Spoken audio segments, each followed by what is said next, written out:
membina diri kita yang zahir ini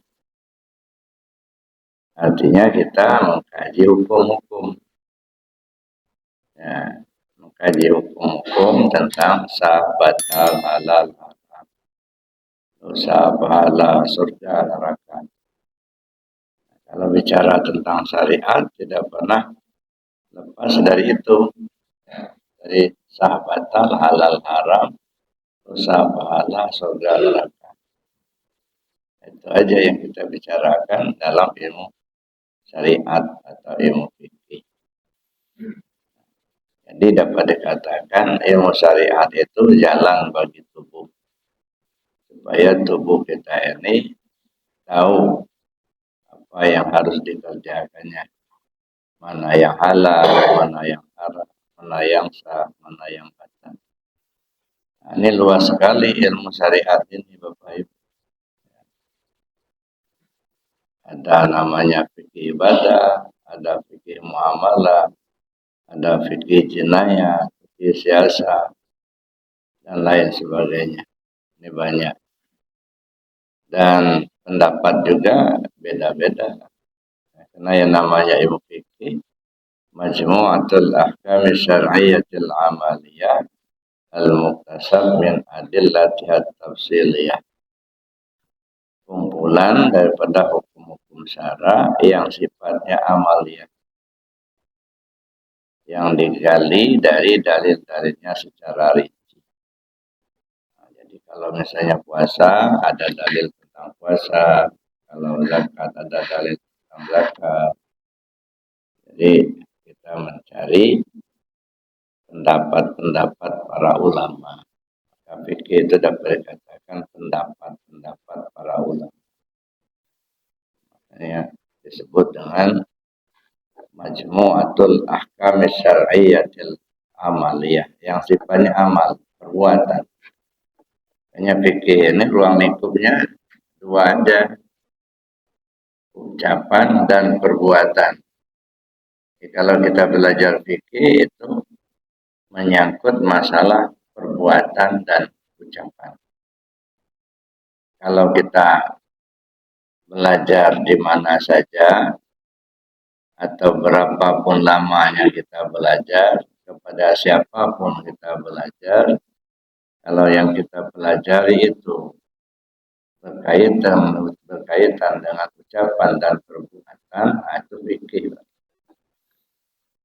Misalnya hari ini kita belajar cara wudhu, besoknya kita belajar cara sholat, besoknya lagi kita belajar membaca Al-Quran, besok lagi belajar fikih jenayah, besoknya lagi kita belajar tentang puasa, dan lain sebagainya. Itu namanya fikih. Di fikih ini banyak pendapat. Maka kalau menurut saya, fikih ini yang penting itu fardu ainnya, yang terpokok. Mana yang akan kita kerjakan setiap harinya, yang diwajibkan secara individu. Nah itu yang paling pokok. Adapun yang lainnya, ya, kalau memang kita ada waktu, ya, sangat bagus untuk kita pelajari yang fardu kifayahnya. Tapi yang paling penting fardu ainnya, tentang sah batal, ya, kemudian apa yang kita kerjakan secara individu, tentang sholat misalnya, tentang wudhu, tentang puasa, tentang zakat, tentang haji. Kemudian mana syarat-syaratnya, apa rukun-rukunnya. Nah ini perlu untuk kita ketahui secara individu, karena nggak bisa diwakilkan kepada orang lain. Jadi kalau misalnya penyelenggaraan jenazah misalnya, kan bisa diwakilkan. Ya, ada satu atau dua orang saja yang sudah bisa menyelenggarakan jenazah itu, misalnya mengapannya, gimana caranya, memandikannya, menguburkannya, mensolatkannya. Ada 2-3 orang saja sudah melaksanakan, yang lainnya sudah tidak berdosa lagi. Fardu kifayah. Tapi kalau fardu ain ini masih harus masing-masing. nggak bisa diwakilkan. Nah, setelah kita memahami hal-hal yang memang secara individu kita kerjakan, jangan muter-muter di situ terus, Pak. Habis waktu kita, banyak yang perlu kita kaji lebih jauh. Kalau sudah kira-kira sudah tahu kita apa yang kita kerjakan sehari-hari secara individu, ya sudah masuk ke dalam benahi hati. Jangan muter-muter di situ terus. Gitu. Bertahun-tahun kita ngaji, tapi ya muter-muter di fikih, di syariat terus. Gitu. Sehingga yang lainnya kita tertinggal. Makanya kita masuk kepada pembenahan hati. Kalau tadi pembenahan tubuh, gimana tubuh ini supaya selamat. Gitu ya. Begitu sudah selesai tadi, nah masuk ke dalam benahi hati. Cara membenah hati itu pakai ilmu tarekat. Ya. Nah, belajar tarekat. Belajar tarekat artinya belajar zikir. Belajar zikir. Bagaimana cara kita melaksanakan zikir. Zikir ini Bapak Ibu, nanti kan ketemu, nanti ada zikir syariat, ada zikir tarekat, ada zikir hakikat, ada zikir ma'rifat. Sekarang kita benahi hati kita ini lewat zikir syariat, zikir tarekat dulu. Zikir tarekat itu artinya gimana supaya hati ingat ke Allah. Ya. Tujuan zikir itu untuk membersihkan hati. Karena hati kita ini tidak ubahnya seperti kebun. Kita tanam cengkeh, yang tumbuh di kebun kita bukan hanya cengkeh. Alang-alang itu tumbuh, rumput-rumput berduri itu tumbuh juga, yang kita tidak butuhkan. Tumbuh juga deh, walaupun kita tidak tanam. Nah, tanaman liar namanya. Nah, kalau tanaman liarnya itu lebih subur daripada tanaman cengkehnya, alamat cengkehnya itu bakal mati. Misalnya alang-alangnya tinggi. Alang-alangnya sudah tinggi, cengkehnya sampai nggak kelihatan. Lalu ada orang lewat, misalnya. Waduh Pak, ini alang-alangnya kalau dibiarkan ini mati cengkehnya nanti. Oh iya, makasih. Datang lagi satu. Waduh, ini alang-alangnya udah tinggi benar ini Pak. Kalau dibiarkan mati cengkeh nanti. Ya, itu informasi Pak. Ribuan orang ngomong. Ini kalau alang-alangnya dibiarkan bisa mati. Tapi kalau kita tidak ada aksi, tetap saja itu alang-alangnya subur. Cengkehnya bisa mati benar. Nah, kenapa? Karena ada informasi tapi tidak ada aksi. Nah, begitulah hati kita ini. Dari TK kita dulu sudah dapat informasi, kata ibu guru, tidak boleh iri dengki sama orang lain. Ayah Bu, masuk kepada SD kita, ibu guru, Pak guru bilang tidak boleh iri dengki sama orang lain. Ya Pak, ya Bu. Masuk SMP juga begitu, masuk SMA begitu. Di perguruan tinggi dosen ngomong jangan iri sama orang lain. Iya Pak. Masuk di masyarakat, iya kita. Kemudian Ustaz ngomong tidak boleh iri dengki sama orang lain. Itu informasi semua Pak. Ada aksi tidak? Nah, kalau tidak ada aksi ya sama. Ya, itu informasi. Makanya sampai tua kita juga iri dengki nggak pernah hilang. Karena yang kita dengar selama ini tidak ada aksi.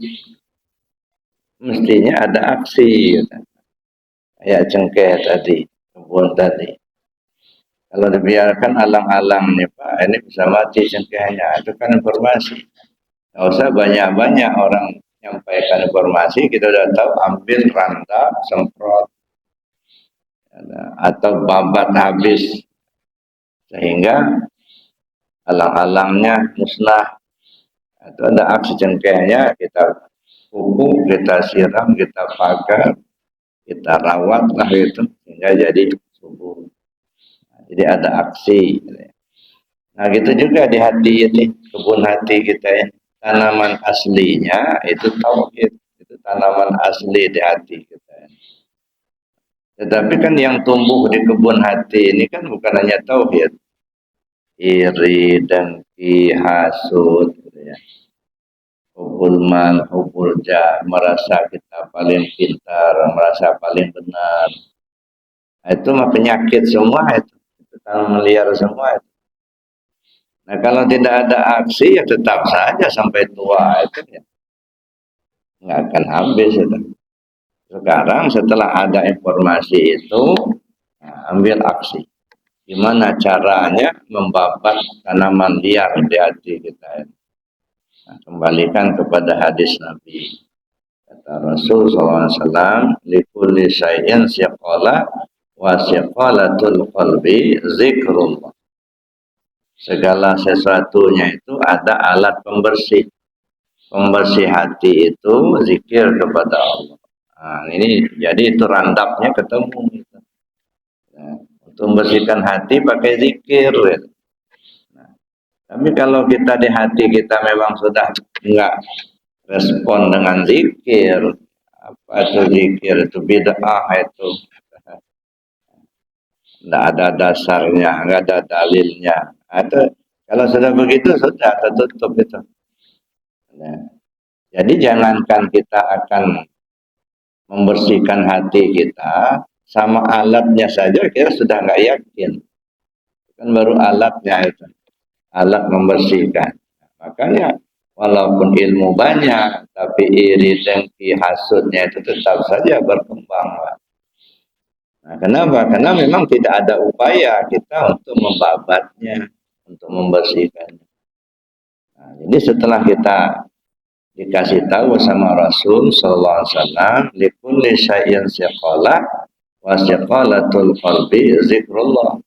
Segala sesuatunya ada alat pembersih. Pembersih hati itu zikir kepada Allah. Nah, kalau begitu kita harus belajar zikir. Nah, kita belajar zikir, kita belajar kepada yang ahli zikir. Jangan kita dengar-dengar ceramah saja atau baca-baca buku. Zikir juga, maka zikir ini ada zikir hasanah, ada zikir darajat. Nah, kalau zikir hasanat itu asal kita mengucap kalimat la ilaha illallah tanpa cara, tanpa guru, asal kita sudah tahu kalimatnya. Tadi dengar-dengar dari tetangga sebelah, la ilaha illallah, la ilaha illallah. Itu sudah zikir. Cuman untuk membersihkan hati kita nih susah. Ya, mesti pakai zikir darajat. Jadi sekian banyak model zikir, afdalul zikir fa'lam annahu la ilaha illallah. Salat zikir, puasa zikir, zakat zikir, haji zikir, baca Quran zikir. Kayak tadi kita sudah salat itu zikir. Tapi dari sekian banyak model zikir, afdalul zikir fa'lam annahu la ilaha illallah. Nah, zikir yang paling afdal itu la ilaha illallah. Zikir yang paling afdal, paling cepat membersihkan hati. Paling besar pahalanya, paling gampang mengamalkannya. Zikir la ilaha illallah. Tetapi kemudian ketika kita akan mengamalkan itu, nah kita perlu belajar dulu. Belajar bagaimana cara mengamalkan zikir la ilaha illallah itu. Karena kata Allah dalam Al-Quran, fa'lam annahu la ilaha illallah. Ketahuilah bahwa zikir yang paling agung itu adalah la ilaha illallah. Nah, kalau ketahuilah itu berarti kita berilmu. Nah, Berilmulah dulu kita dengan zikir itu. Enggak serta-merta kita mengucap la ilaha lalu dapat afdalnya. Kalimat zikir yang terafdal itu la ilaha illallah. Tapi kita mendapatkan afdalnya setelah fa'lam, Pak. Ketahuilah. Nah, kalau sudah ketahuilah, artinya berilmulah kamu tentang la ilaha illallah itu. Nah, kalau kita berilmu tentang la ilaha illallah, ilmu apa? Karena dalam Islam itu kita mengenal 4 bidang ilmu tadi, yaitu syariat, tarekat, hakikat, ma'rifat. Maka kita berilmu tentang la ilaha illallah dalam ilmu syariat. Satu, berilmu tentang la ilaha illallah dalam ilmu tarekat. Berilmu tentang la ilaha dalam ilmu hakikat. Dan berilmu kita tentang la ilaha dalam ilmu ma'rifat. Nah, ini yang harus kita cari, kita kejar. Bagaimana hati kita akan bersih kalau kita tidak punya ilmunya. Kita membabat alam, tapi nggak ada alatnya. Jadi tentu kita cari ilmunya. Bagaimana zikir la ilaha dengan ilmu syariat? Dalam ilmu syariat kita perlu tahu bagaimana makharijul hurufnya. Mana yang huruf besar, mana yang huruf kecil, bagaimana dengan panjang pendeknya, itu kita tentu harus kita ketahui. Banyak juga kan kita dengar itu bukan berarti menyalahkan. Tapi kalau menurut saya ya tidak sesuai dengan ilmu syariatnya. Misalnya, la ilaha illallah, la ilaha illallah. La sedangkan lam itu panjang, lam alif. La ilaha illallah. Ini enggak kita zikirnya. La ilaha illallah. La itu tidak sesuai dengan ilmu tajwidnya atau ilmu syariat. Karena ilmu tajwid itu bagian dari ilmu syariat. Kalau saya katakan ilmu syariat. Itu satu ya. Setelah kita tahu dalam ilmu syariat bagaimana cara kita berzikir, ya barulah benar zikirnya. Artinya mana yang panjang, mana yang pendek, maka tidak boleh kita merubah kalimatnya kalau kita berzikir. Baik berubah karena hurufnya bertambah, atau berubah karena hurufnya berkurang, atau berubah karena bertukar baris. Berubah karena hurufnya bertambah, misalnya la ilaha illallah, itu sudah bertambah hamzah, itu sudah menyalahi. Atau berkurang hurufnya, la loh, itu nggak lengkap hurufnya, salah juga. Atau berubah karena bertukar barisnya seperti tadi, la ilaha illallah, la ilaha illallah, itu sudah berubah baris. Nah, kita dalam ilmu tajwid atau dalam ilmu syariat, kita amalkan yang sempurna dengan ilmunya. Tidak boleh bertambah atau berkurang hurufnya ataupun bertukar baris. Itu satu. Nah, kemudian yang kedua harus kita tahu la ilaha illallah dalam ilmu tarekat. Bagaimana kita mengamalkan la ilaha illallah sesuai dengan ilmu tarekat. Bagaimana ilmu tarekat? Yang pertama, bersesuaian dengan syariat. Jadi apa yang kita amalkan zikirnya sesuai dengan ilmu syariat, sesuai dengan Al-Quran dan Sunnah. Yang kedua, guru yang mengajarkan zikir itu memang punya kapasitas untuk mengajarkan. Artinya mendapat ijazah dari gurunya untuk mengajarkan. Jadi tidak semua orang ya yang tahu kalimat itu lalu kemudian kita belajar sama yang bersangkutan. Nah, nanti sanadnya tidak tersambung. Ini kalau kita ngamalkan zikir dengan kalimat la ilaha illallah, mesti ada sanadnya. Bapak ngamalkan zikir dengan la ilaha illallah itu ngambil sanadnya dari mana? Artinya belajarnya dari mana? Oh dari si A. Si A-nya ngambilnya dari mana? Dari si B. B-nya ngambilnya dari mana? Begitu seterusnya sampai kepada junjungan kita Nabi besar Muhammad SAW. Itu namanya zikir yang bersanad. Ya, jadi bukan dengar-dengar tetangga, lihat-lihat orang geleng-geleng, kita geleng-geleng pula, gitu. Atau kita hanya baca-baca di buku Yasin itu, lalu kita amalkan aja, gitu. Nggak bersanad. Oleh karena itu dalam ilmu tarekat mesti jelas sanadnya. Kita mengambil dari orang yang memang punya kapasitas untuk mengajar. Nah, tidak semua ustadz, gitu. Jangan mentang-mentang dia sudah sekian tahun di Mesir atau di Arab sana, fasih bahasa Arabnya, lalu kita yakin aja kita belajar aja sama dia. Atau kita misalnya melihat dia sudah doktor, profesor, gitu. Nah itu yang kita lihat. Yang kita lihat itu orangnya ini memang punya ijazah dari gurunya untuk mengajarkan itu atau tidak. Namanya kita melihat belajar ilmu la ilaha illallah dalam ilmu tarekat. Nah, kemudian ketika kita belajar ilmu tarekat itu tentu kita diajarkan metodenya. Ada yang bergerak badannya, ya kenapa harus bergerak, bagaimana arahnya, kan itu.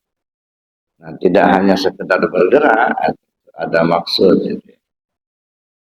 Nah, kemudian kita lihat lagi dalam ilmu tarekat itu, ya apa namanya tarekat yang kita pelajari itu mu'tabaroh apa tidak?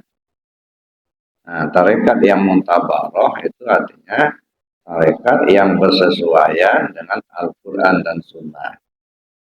Jadi dia bukan hanya bukan rekayasa maksud saya, bukan rekayasa dari seseorang, tetapi betul-betul dia ya tarekat yang kita pelajari itu bersesuaian dengan Al-Quran dan Sunnah.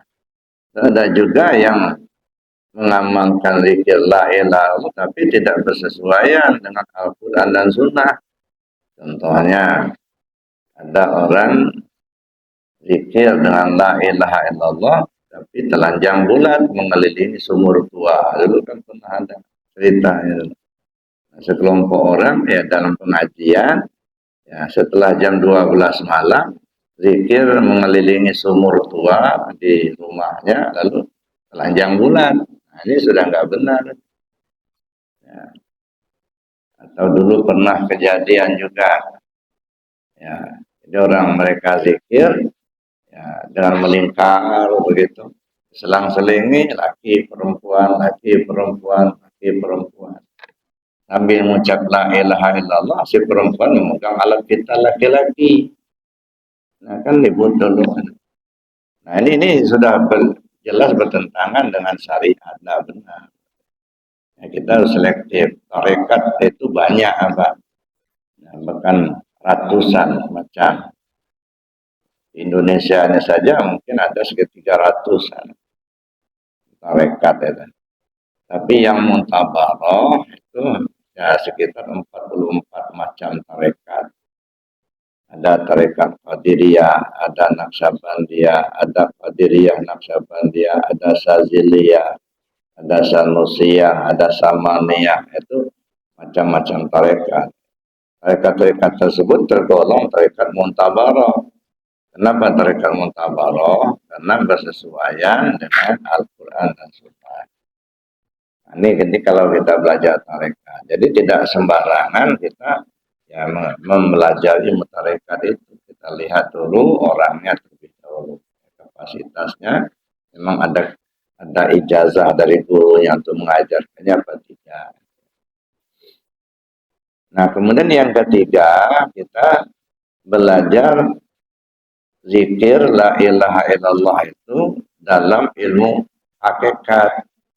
Jadi berilmulah kita tentang la ilaha illallah dalam ilmu hakikat. Nah, bagaimana dengan ilmu hakikat? Nah, kita lihat lagi kalimat la ilaha illallah itu. Misalnya, la ilaha illallah terdiri dari 4 suku kata. Ada la ilaha illa Allah. Nah, 4 suku kata ini maksudnya apa? Kemana arahnya? Maka arahnya ya, untuk menghimpun sifat yang 20. Jadi huruf la itu menghimpun sifat nafsiyah, 1 sifat. Ilaha menghimpun sifat salbiyah, 5 sifat. Ilah menghimpun sifat ma'ani, 7 sifat. Sedangkan lafaz jalalah Allah menghimpun sifat maknawiyah, 7 sifat. Nah, jadi begitu kita melihat atau mengucap la ilaha illallah, sebenarnya kita sudah tahu ini di dalamnya ada sifat 20, sifatnya Allah. Nah, sifat 20 itu ternyata memang disifatkan Allah ke diri kita. Ya, sifat nafsiyah ada di diri kita. Sifat salbiyah ya, mulai dari idam, bako, mukhalafah lil hawadis, yang muta'ala binafsi wadaniyat ada di diri kita. Nah, begitu juga sifat ma'ani, qudrat, iradat, ilmu, hayat, sama, basar, kalam ada juga di diri kita. Sifat maknawiyah yang 7 ada juga. Nah, jadi artinya ketika nyebut la ilaha illallah sama saja kita hakikatnya ngebaca diri kita sendiri. Nah, la ilallah arahnya ke diri kita. Mana la-nya arah kemana, ilaha arahnya kemana, ilahnya arahnya kemana, yang kalimat Allahnya arahnya kemana. Nah, itu namanya kita berilmu ya tentang la ilaha dalam ilmu hakikat. Nanti naik lagi kita berilmu tentang la ilaha dalam ilmu ma'rifat, pengenalan. Ilmu ma'rifat. Bagaimana ilmu ma'rifat?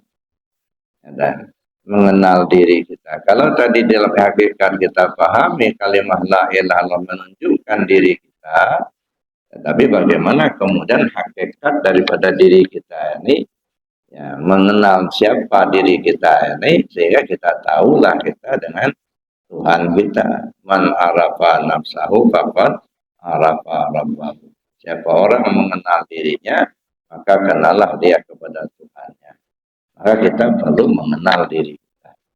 Nah, ini dalam artian kita membenahi diri. Ini kalau kita mau mengaji. Gitu ya. Jadi artinya bukan hanya sekedar ngisi waktu ceramah, gitu. Bukannya asal ceramah. Kita lihat dulu supaya kita jangan habis waktu kita, tapi kita tidak mendapatkan ya pembinaan diri kita secara maksimal. Jadi oleh karena itu kita perlu melihat arahnya kemana. Tapi kalau di hati kita sudah tarekat itu bid'ah itu. Nah, ini kan sudah terlalu tinggi kajiannya. Nah, ini sudah a priori terlebih dahulu susah, Pak. Ini urusan hati ini ya ada halus sekali, Pak. Ya, merasa tak butuh saja itu sudah tertutup. Ya, misalnya kita dengar ceramah, yang penting kita udah dengar ceramah aja di luar aja. Jadi nggak ada keseriusan. Udah tertutup itu. Hanya telinga yang mendengar, tapi hatinya tidak mampu mendengar. Ya. Jadi basirahnya itu tidak nyambung. Kenapa? Karena dia hanya sekedar ingin tahu. Dan niat itu sih ingin tahu. Sekedar ingin tahu. Bukan sebetul-betul ingin belajar. Ya. Nah, maka niat itu harus betul-betul ya, masuk ke hati. Kenapa? Al-ilmu nurun wa nurullah la yahdi lil asy. Ilmu itu nur. Nur Allah tidak akan nempel sama orang yang ada maksiat di hati. Sebab ceramah itu Bapak Ibu tidak ubahnya seperti apa namanya? Ya menyorot. Ya, kita sorot dengan lampu sorot lah. Nah, kalau ada penghalang nggak kena sinar. Mungkin dihalang oleh tiang, mungkin dihalang oleh apalah. Asal terhalang kita nggak mendapatkan sinarnya. Nah, penghalang ini harus kita buang. Apa penghalang? merasa nggak butuh, merasa sudah tahu, merasa itu bid'ah, itu penghalang semua itu. Nah, maka kita buang halangan-halangan itu supaya kita mendapatkan. Nah, jadi fokuskan hati kita betul ingin belajar, gitu ya. Bukan hanya dengar-dengar. Kalau dari dengar-dengar saja nggak serius, gitu ya. Hasilnya ya itu nggak serius juga. Gitu ya. Hanya sekedar dengar-dengar aja, nggak akan maksimal. Ya, kalau bisa, yang namanya kita belajar ngaji itu jangan ada yang di luar, mesti di dalam semua supaya satu majelis. Kita bukan hanya ngedengar dari mikrofon, ya, tapi apa namanya kedekatan kita dengan guru itu menentukan. Nah, kalau dengan mic aja ya di rumah saja tidur tidur di rumah dengar juga mic kan, tapi tidak dalam satu majelis. Makanya anjuran saya ke datang. Kalau ngaji itu betul serius ngajinya. Yang di luar itu masuk ke dalam. Jangan ada yang di luar. Karena kita bukan untuk menonton, bukan. Tapi untuk ya, dituntun. Bukan ditonton, tapi dituntun. Jadi supaya jiwa kita, ruhani kita itu merasa dekat. Dekat dengan guru kita, dekat dengan sahabat kita yang lain. Ya Allah memberikan pancaran nur hidayah itu insya Allah cepat ya. Tidak bisa kita hanya mengandalkan pikiran saja Bapak Ibu, tapi betul-betul kita harapkan petunjuk dari Allah. Saya namanya belajar ya, katakanlah belajar tarekat, belajar hakikat, tidak ubahnya seperti menggelindingkan besi berani ke tanah. Kalau ada beraninya besinya berkelet. Tapi kalau nggak ada beraninya, biar ribuan kali digelindingkan, nggak akan ada yang nempel. Maka oleh karena itu kita bersihkan hati yang minta kepada Allah supaya kita diberi. Nah, saya kira itu Pak ya. Yang penting itu dulu. Nanti dulu masalah materi ilmunya. Tapi pemahaman kita tentang pentingnya belajar tarekat, pentingnya belajar hakikat, paham kita itu penting, itu dulu. Sebab apa? Disebar luaskan nanti ilmunya, tapi dia memang di hati itu sudah nolak, gak ada gunanya. Ya, maka malah jadi pertengkaran nanti jadinya. Karena hatinya sudah nggak respon, gitu. Maka perlu ada pembersihan hati dulu. Baik Bapak Ibu yang saya hormati, karena kita dibatasi waktu, mungkin itu dulu ya yang kita lontarkan untuk kita masuk ke dalam materi yang lebih jauh. Ya, jadi sebelum kita masuk ke materi yang lebih jauh, itu dulu. Kenapa saya katakan begitu? Seringkali Pak, ya dah, materinya bagus-bagus, malah sudah talqin zikir, tapi nggak diamalkan. Kenapa? Ya nggak paham. Ya, tapi kalau ada yang ngerti Pak, ya dah, itu datang nyari. Saya cerita itu berapa waktu yang lalu. Itu dari Malaysia, dari Labuhan, ya, Kepulauan Labuhan. Suami istri datang ke Arafah, ya kan? Dia bilang saya sudah 2 tahun lebih katanya mengikuti ceramah Buya di YouTube katanya. Jadi saya sama istri katanya ya harus ketemu Buya untuk belajar zikirnya. Datang Pak, terbang dari Malaysia itu ke Jakarta terus ke Lampung. Ya, kalau biayanya berapa duit itu biasanya? Ya. Itu kenapa mereka mau? Karena itu tahu ya mahal. Akhirnya datanya cuma talqin zikir. Nah di kita ini karena nggak paham itu sudah talqin zikir nggak diamalkan. Kenapa? Karena belum paham, nggak di hati. Nah, maka oleh karena itu yang penting itu dulu yang saya sampaikan. Sebelum kita masuk kepada materi lebih jauh. Itu banyak-banyak saya sebar materinya nanti, tapi kalau memang di hatinya tidak nggak respon, itu nggak ada gunanya. Ya, nggak akan bermanfaat.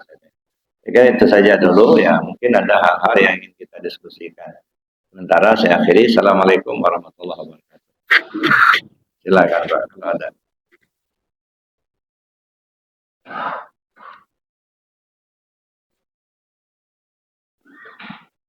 Nggak ada yang bertanya.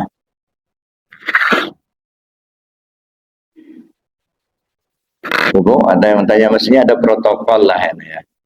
Ada MC-nya.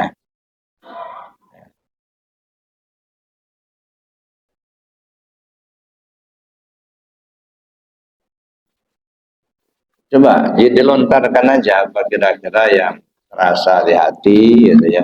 Nah, begini Pak, kadang-kadang orang sudah dengar tapi nggak mengamalkan. Kenapa? Di hatinya itu ngedongkol gitu. Oh itu kan bid'ah itu nggak boleh, silsilah tawasul itu nggak. Nah, itu akhirnya apa? Walaupun berulang-ulang disampaikan nggak akan bermanfaat karena memang ada penolakan di hati.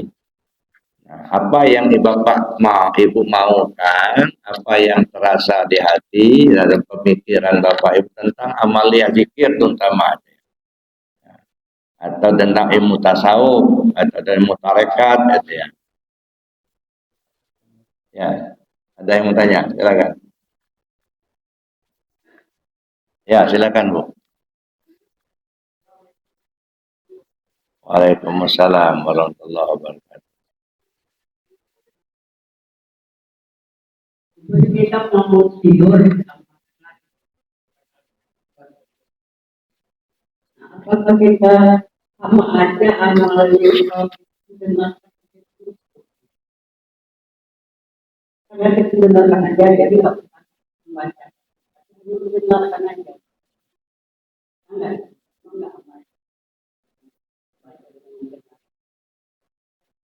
Udah. Salam Allah. Beda lah Bu. Ya, kita mendengarkan orang lain yang mengamalkan. Beda dengan kita sendiri yang mengamalkan. Ya. Ibu dengar orang nyanyi, senang. Beda dengan yang bersangkutan nyanyi. Ada ya. Umpamanya nyanyilah begitu. Itu juga kita mengamalkan. Kita tidur-tidur ngedengaran orang zikir, umpamanya ngedengarin, tapi kita nggak berzikir. Diri kita sendiri tidak terarah, hanya sekedar mendengar. Jadi pendengaran, penglihatan itu media untuk kita mendapatkan. Bisa kita paham, tentu paham. Tetapi untuk membina diri kita harus beramal. Nggak bisa kita hanya sekedar alien aja, sama dengan alien aja itu. Ngedengarin aja itu. Ya. Ya boleh kita begitu dalam rangka kita mengambil pengertian, paham. Tapi setelah kita mengerti, ya kita sendiri yang beramal. Jangan nanti baca Yasin ada orang tua kita atau orang siapa yang meninggal, nggak usah ngumpul-ngumpulin orang, begitu putarin aja kaset ngaji, dia baca Yasin sendiri dia. Beda Bu. Kalau kita baca Yasin, lalu kemudian pahala kita hadiahkan sama yang meninggal, misalnya, ya beda kita dengan mendengarkan orang dalam apa tim misalnya kita bacakan Yasin. Nah, jangan sampai nanti pemikir seperti itu pula nanti sejarah kubur nanti nggak usah kita baca Yasin, setel aja apa namanya HP begitu baca Yasin sendiri dia di kubur. Jadi artinya mendengar itu media untuk kita bisa paham. Ya. Tapi setelah kita paham, kita sendiri ngamalkan. Ya. Jadi supaya kita mendapatkan pahalanya. Sebenarnya bukan urusan pahala, bukan. Kita mengamalkan itu bukan urusan pahala. Urusannya bagaimana diri kita itu usul kepada Allah. Makanya kalau di tempat lain saya sering sampaikan, udahlah Pak, saya bilang kita yang sudah tua-tua begini nggak usah lagi lah kita tersangkut dengan pahala-pahala itu. Pahala itu kan sudah janji Allah. Ya, asal berbuat baik dapat pahala, berbuat maksiat dapat dosa, ya sudah. Perbanyak saja perbuatan baik, hindarkan saja maksiat. Itu saja, nggak usah diharap pahalanya. Dan Allah sudah janji, "Fama ya'mal mithqala dzarratin khairan yarah, wa may ya'mal mithqala dzarratin syarran yarah." Nah, yang perlu kita tuju itu menyelamatkan diri kita ini kembali ke Allah. Itu yang kita tuju. Nah, kalau urusan pahala itu urusan apa namanya, upah dari perbuatan kita, ganjaran namanya. Allah sudah jelaskan itu, asal kamu berbuat ada upahnya gitu. Kemudian surga juga begitu, surga itu pemberian rahmat Allah. Nah yang kita ini, yang kita usahakan gimana diri kita bisa kembali ke Allah. Nah untuk bisa kembali ke Allah itu ada dua jalan. Yang pertama jalan amaliyah, yang kedua jalan pemahaman, kajian. Jadi pemahaman. Jadi memahami ilmu ketuhanan serta kita mengamalkan amalannya, zikirnya diperbanyak. Nah, misalnya ada kata Nabi, jadidu imanakum bikasrati qauli la ilaha illallah. Perbarui imanmu dengan banyak menyebut kalimat la ilaha illallah. Jadi kita sendiri yang nyebutnya, bukan ngedengar orang menyebut la ilaha illallah, bukan. Kalau kita ngebina diri sendiri. Jadi mendengarkan ceramah, mendengarkan dari radio, dari YouTube itu untuk menambah pengetahuan. Jadi ada ilmu, ada pengetahuan, Pak. Ya. Kalau ilmu itu al-ilmu nurun yuqdzafullahu fil qalbi. Ilmu itu nur Allah yang dipancarkan langsung ke dalam hati. Itu ilmu. Ya, tapi kalau pengetahuan, tahulah kita halaman sekian, nomor sekian. Ya, menurut si Anu, menurut si A, menurut si itu pengetahuan. Nah yang kita maukan ya ilmu pengetahuan. Ilmunya iya, pengetahuannya iya juga. Tapi lebih fokus kepada ilmunya. Karena ilmu itulah yang akan menuntun kita. Nah, maka zikir misalnya, pengetahuan tentang zikir bisa lewat YouTube, bisa lewat apa namanya ceramah, pengetahuan tentang zikir. Tapi ilmu tentang zikir itu ada di hati masing-masing. Ya. Jadi tahulah kita arahnya kemana. Al-ilmu nurun yuqdzafullahu fil qalbi. Ilmu itu nur yang dipancarkan Allah ke lubuk hati kita. Dengan kalimat timbul keinginan kita mau mengamalkan, mau timbul keinginan kita untuk mengkajinya lebih jauh. Tahulah kita mana zat, mana sifat. Tahulah kita mana muhdas, mana qadim. Itu berilmu kita tentang la ilaha illallah. Jadi itu Bu ya. Jadi kalau misalnya kita mendengarkan itu bagus untuk menambah pengetahuan kita. Nah setelah kita tahu, lalu kita cari ilmunya. Gitu. Ya, saya kira itu. Mungkin ada yang lain. Ya, silakan Pak.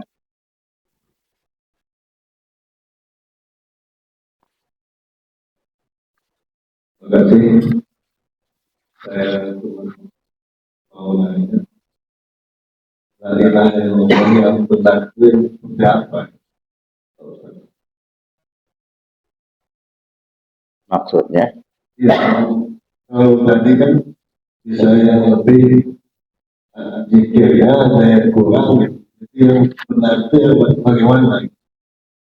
Benar menurut kalimatnya atau benar menurut pengamalannya? Keduanya. Kalau benar kalimatnya ya sesuai dengan mafarijul huruf.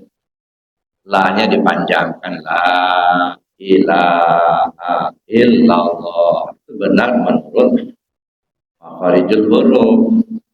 Tapi kalau kita sebut la ilaha illallah tidak benar. Kenapa? Karena kalimat itu lam alif panjang.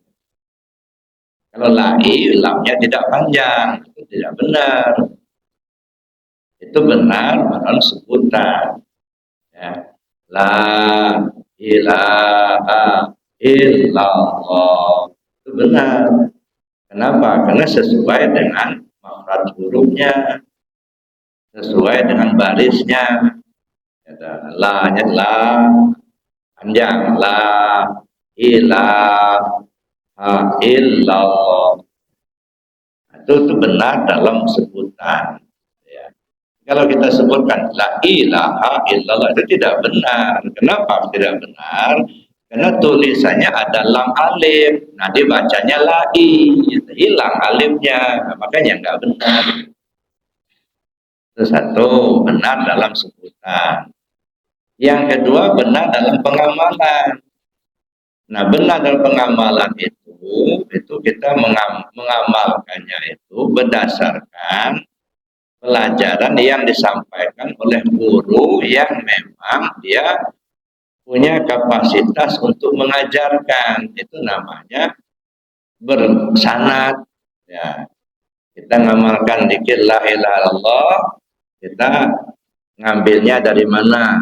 Dari si A, si A-nya ngambil dari mana? Dari si B ngambil dari mana? Terus sampai ke Rasulullah. Itu namanya sanad dzikir. Nah, jadi bukan dengar-dengar saja, tetapi betul-betul dipelajari dari yang ahlinya.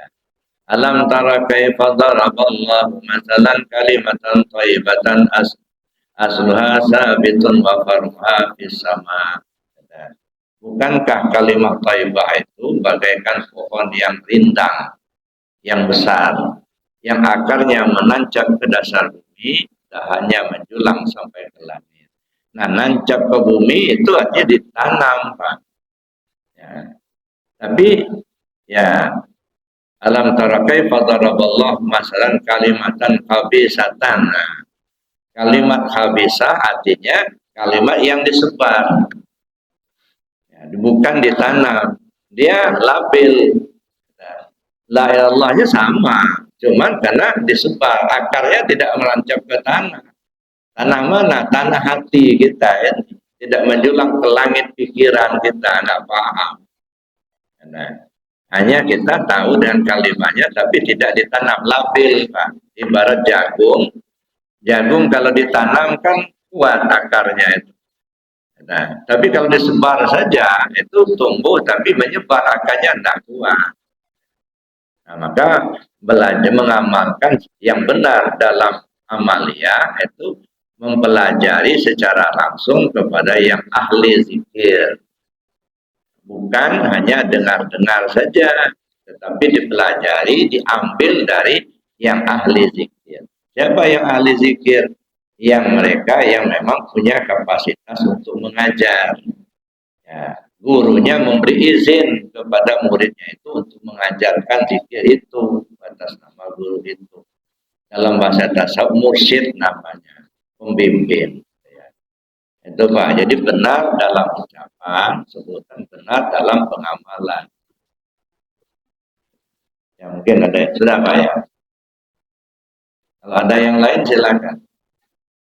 Ya.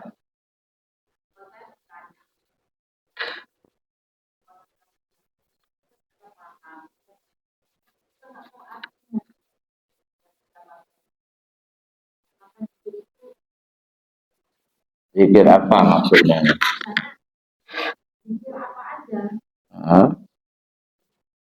Nggak tahu artinya.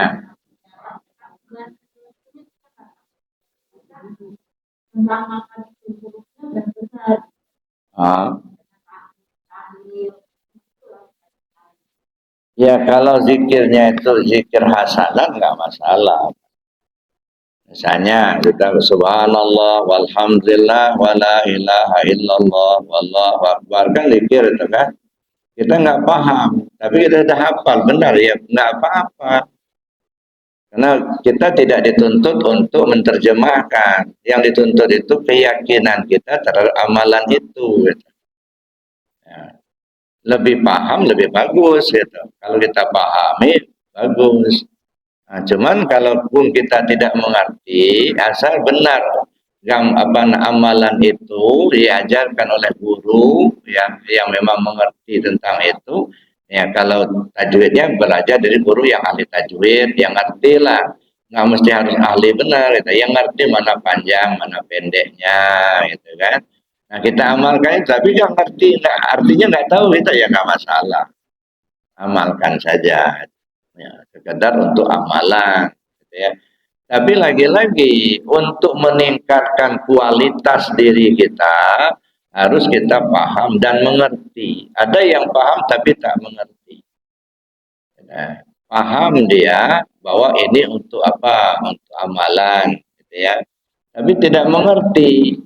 Nggak mengerti dalam artian tidak tahu dia apa namanya, hakikat dari amalan itu. Ya, tujuannya apa? Ya mungkin dia paham saja cara mengamalkan, tapi kurang mengerti tentang tujuannya. Ya. Jadi kalaupun kita mengamalkan zikir seperti tadi subhanallah walhamdulillah wala ilaha illallah akbar, nggak apa-apa kalaupun kita tidak tahu artinya. Tapi itu benar zikirnya dan ibu yakin itu nggak masalah. Lebih baik kalau kita mengerti. Sama aja kita baca Quran kan zikir itu. Apa ibu paham semua arti yang dalam Al-Quran? Enggak kan?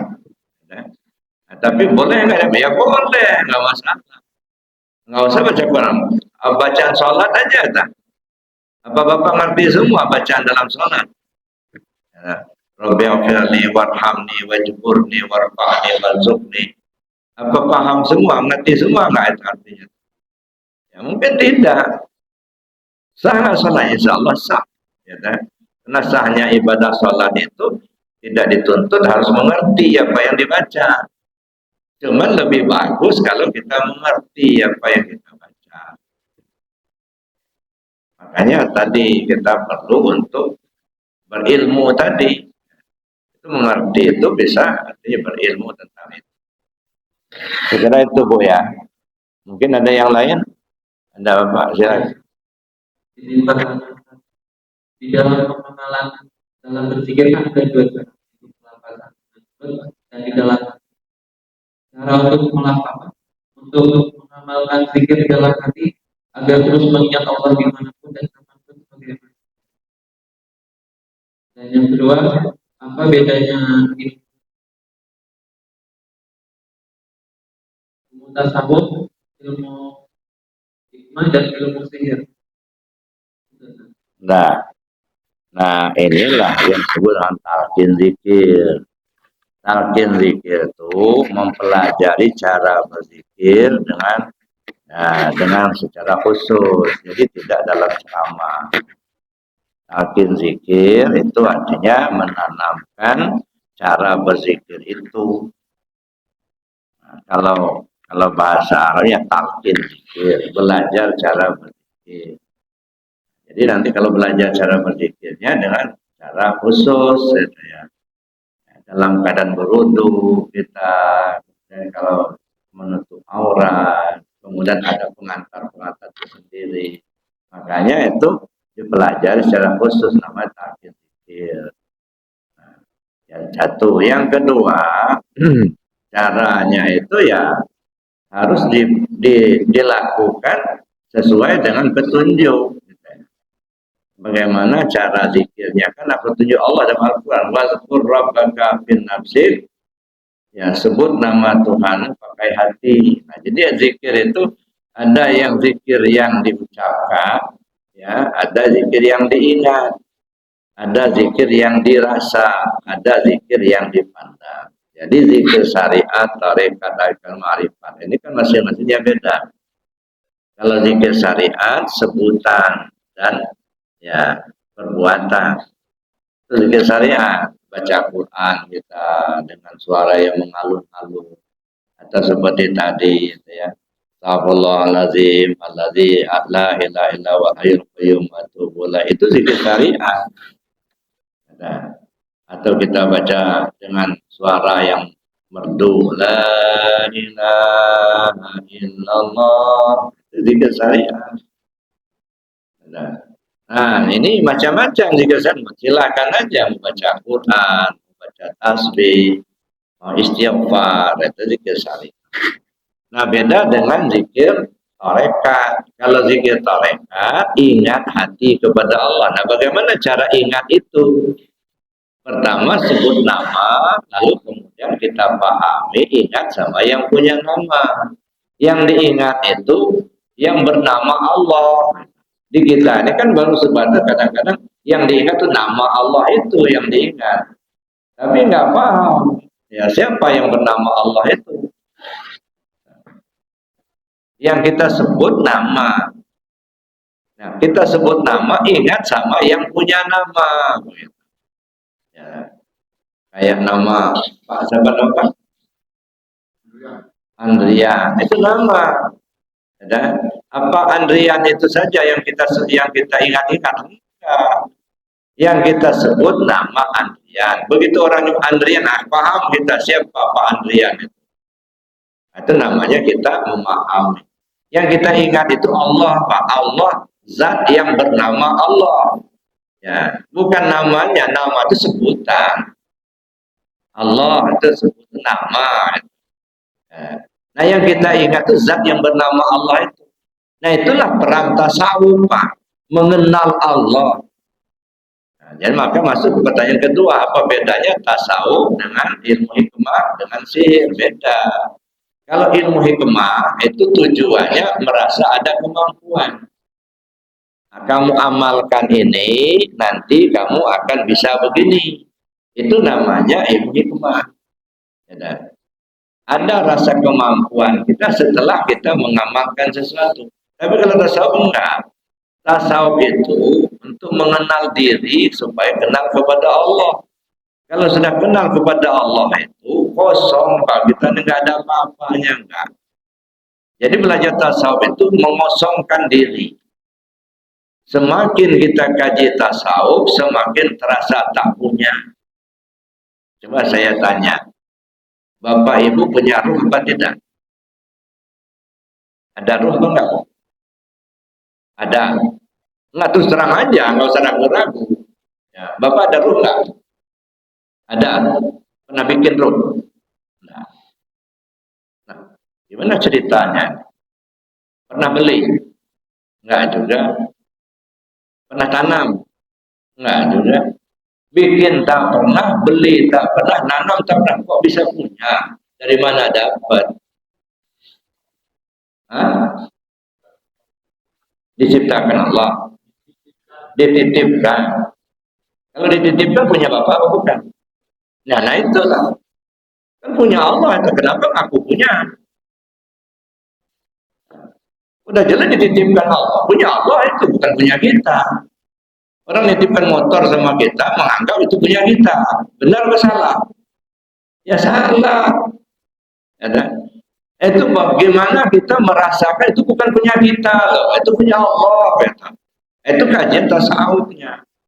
Kalau ilmu hikmah beda. Kalau ilmu hikmah itu kita amalkan ini, nanti akan bisa begini. Sehingga pada akhirnya kalau tidak duduk di tauhid, itu bisa syirik gitu jadinya. Merasa punya kemampuan. Ya. Dalam tasawuf justru menghilangkan perasaan kita bahwa kita yang mampu. Maka kenal diri. Kenal diri kita ini lemah, yang kuat itu Allah.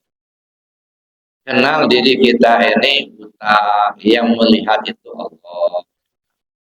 Jadi untuk mengenal diri supaya kita kenal sama Tuhan kita, kenal sama Allah. Kenapa kita kenal pada Allah? Ya bagaimana kita menyembah Allah kalau kita tidak kenal? La yasihul ibadah illa bima'rifatil ma'bud. Tak sah ibadah tanpa mengenal yang dia sembah. Coba ingat-ingat, Bapak tadi sholat, ingat Allah atau tidak? Ya. Kalau ingat Allah, apanya Allah yang diingat? Nama. Nama itu Allah bukan. Bukan itu namanya Allah. Ya. Alif lam lam ha. Nah yang diingat itu yang bernama Allah itu, siapa dia itu? Itu kaji tasawuf, Pak. Jadi jangan dikira kalau kaji tasawuf itu apa namanya tidak penting. Menurut saya justru itu yang sangat penting, Pak. Tujuan kita hidup di dunia ini sebenarnya bukan menyembah Allah, bukan. Nah, bukan ibadah.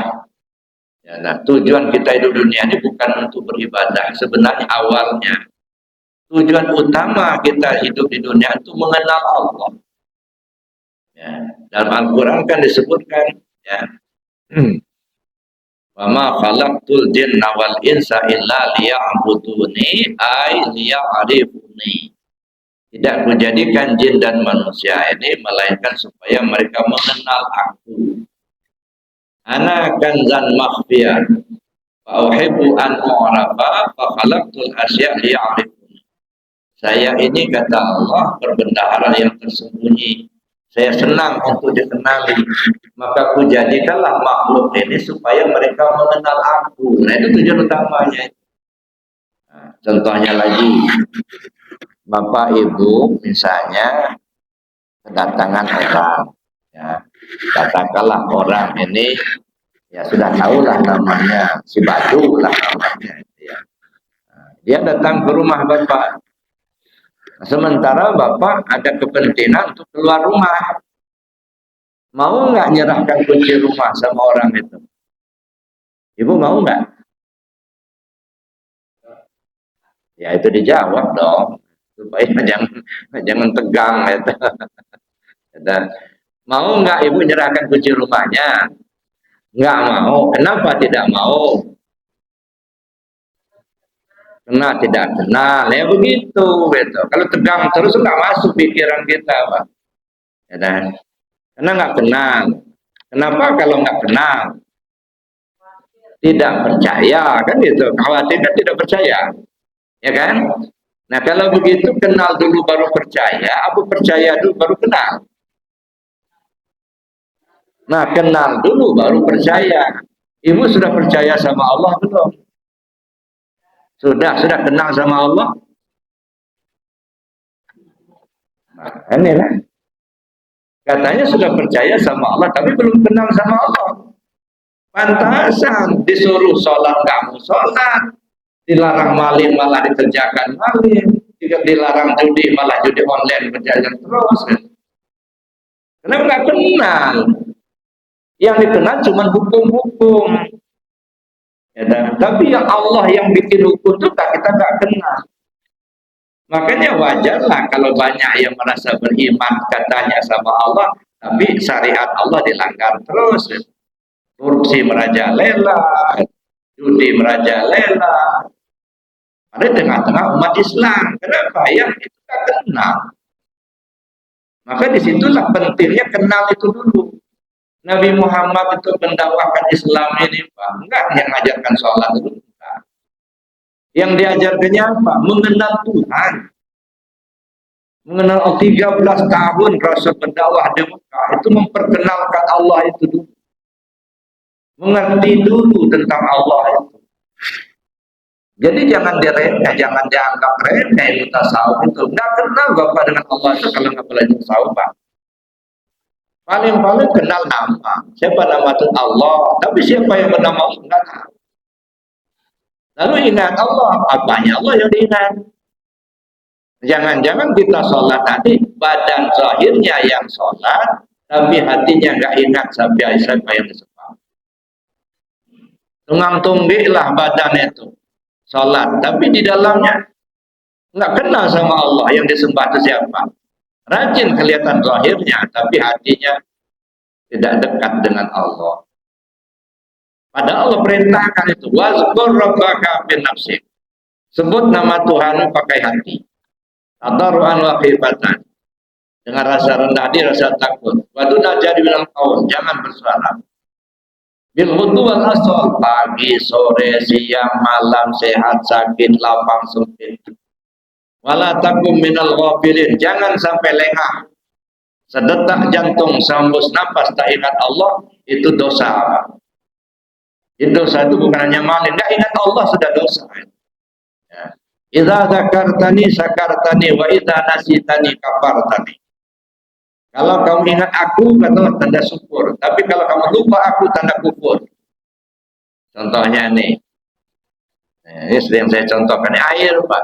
Nggak ada orang manusia di dunia yang bisa bikin air. Tapi airnya ada. Berarti ada yang bikin. Siapa yang bikin? Allah yang bikin. Allahul ladzi khalaqas samawati wal arda wa ma bainahuma. Ini Allah yang bikin air ini. Bukan kita. Nah sekarang kita haus, kita minum. Ingat sama Allah kan enggak ketika minum. Idza dzakartani syakartani, kau kelihat tanda syukur. Wa idza nasitani kafartani. Kalau kau tak ingat kufur, Pak. Taktuk minum sampai 2-3 gelas. Allah yang punya air tak diingat. Maling namanya.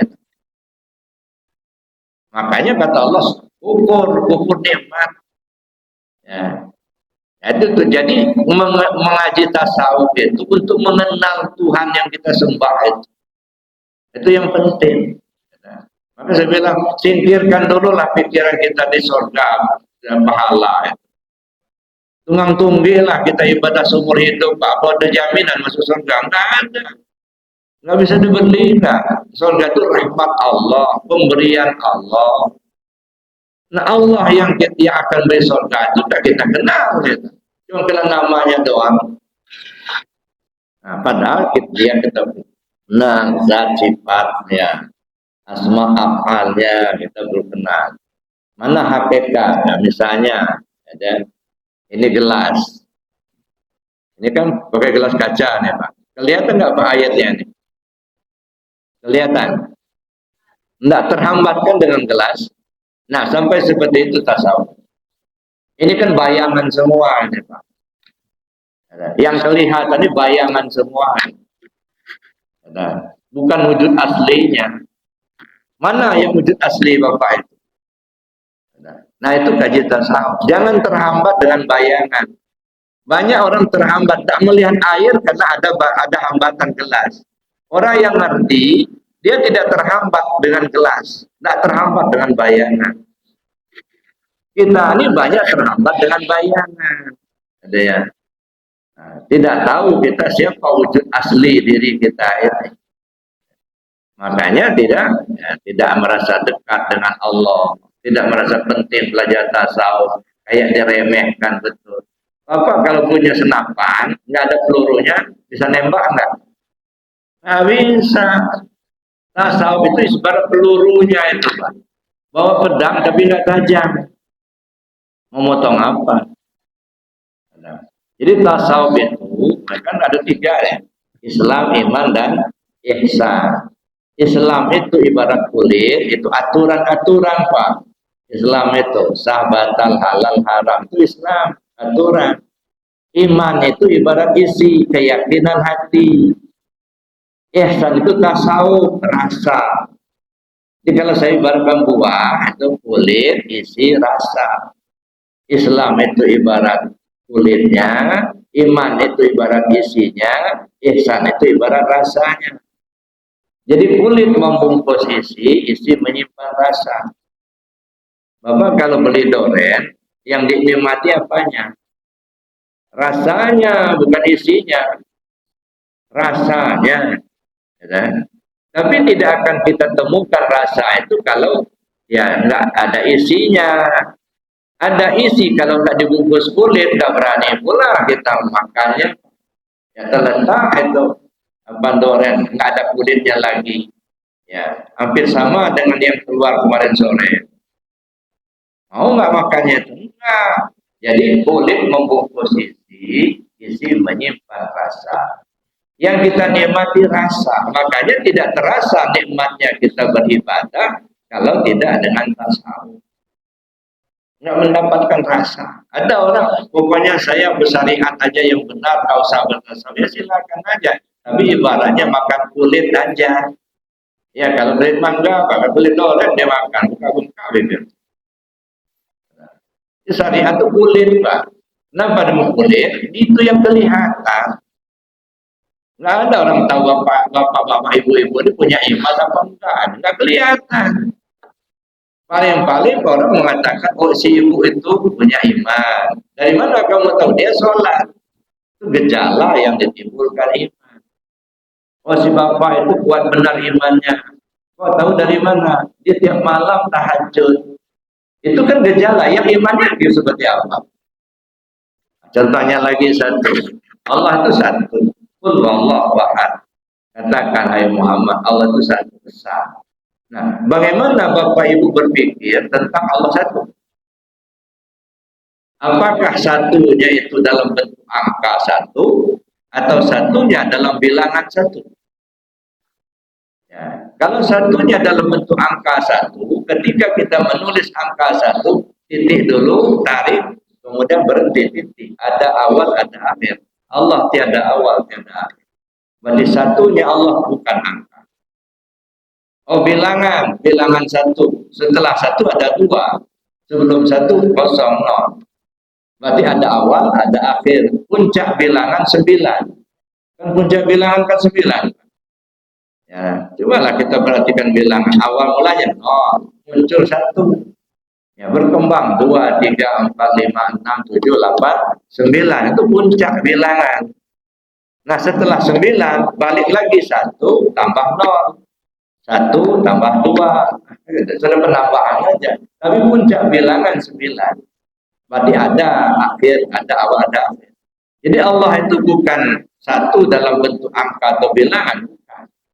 Jadi kalau Bapak berkeyakin Allah itu satu, nah seperti apa keyakinan Bapak tentang Allah satu? Nah, itu berkeyakinan kita bahwa tidak ada yang lain dari Allah. Nah, kalau sudah berkeyakinan kita tidak ada lain dari Allah, kalau Bapak masih merasa Bapak yang melihat, Allah melihat, berarti masih berdua. Masih ada keyakinan yang lain. Bapak yakin Allah melihat, Bapak yakin Bapak juga melihat, masih mendua. Mendua itu syirik hukumnya. Nah, jadi bagaimana supaya kita duduk di tauhid itu? Nah, kajian ilmu tauhid kita. Nah, bagaimana supaya tidak mendua? Nah, Bapak merasa ada, Allah ada, kita ada, dua yang ada. Masih syirik juga. Nah, jadi jangan sampai kita ibadah kita nomor, tapi hati kita syirik. Ya, tidak duduk di tauhid. Maka belajar tasawuf itu untuk membenahi yang di dalam itu. Jadi jangan sampai kita badan kita capek beribadah, tapi di dalamnya masih syirik terus. Kenapa? Karena kita tidak duduk di tauhidnya. Itu Pak gunanya. Beda dengan mesihir. Kalau mesihir itu kan bukan yang sebenarnya. Sekarang terjadi, besoknya sudah berubah lagi. Permainan itu. Bisa permainan mata, itu bisa permainan hadam. Itu sihir. Kalau permainan mata, kecepatan mata. Itu seperti orang kayak dipotong tapi kok nggak mempan, itu permainan. Itu sihir. Atau melalui khadam, ya kan? Kalau melalui khadam itu bisa khadam jin, itu bisa sihir nanti jadinya. Maka sihir itu nggak boleh dipelajari, karena akan membawa kita kepada sihir. Kalau tasawuf justru kita menghilangkan keakuan diri kita untuk kita isbatkan hanya kepada Allah semata. Baik Bapak Ibu, saya kira demikian yang dapat kita sampaikan. Nah, kita ya pelajari lebih jauh lagi lah. Tapi intinya saya ingin tekankan bahwa belajar tasawuf itu wajib hukumnya. Ya, jangan dianggap remeh, Pak. Ya, belajar tasawuf itu wajib. Mengenal Allah itu wajib, lebih wajib daripada sholat, Pak. Ya. Bagaimana kita akan menyembah Allah kalau Allah yang kita kenal kita nggak tahu, yang kita sembah kita nggak tahu. Ya. Kalau sholat 5 waktu itu mengenal hukum Allah, ini wajib, ini sunnah, itu hukum. Tasawuf mengenal yang punya hukum itu. Makanya saya katakan mengenal Allah itu lebih penting daripada sholat. Bahkan orang sholat secara syariat, tetapi hatinya tidak kenal sama Allah, malah dapat godaan intensif dari iblis. Orang tidur, tapi hatinya zikir, ingat Allah, iblis nggak berani masuk. Nggak berani dekat. Nah, maka kita perlu untuk belajar lebih jauh. Baik Bapak Ibu, kita tutup dengan doa dan kafarat majelis. Bismillahirrahmanirrahim. Sama-sama. Bismillahirrahmanirrahim.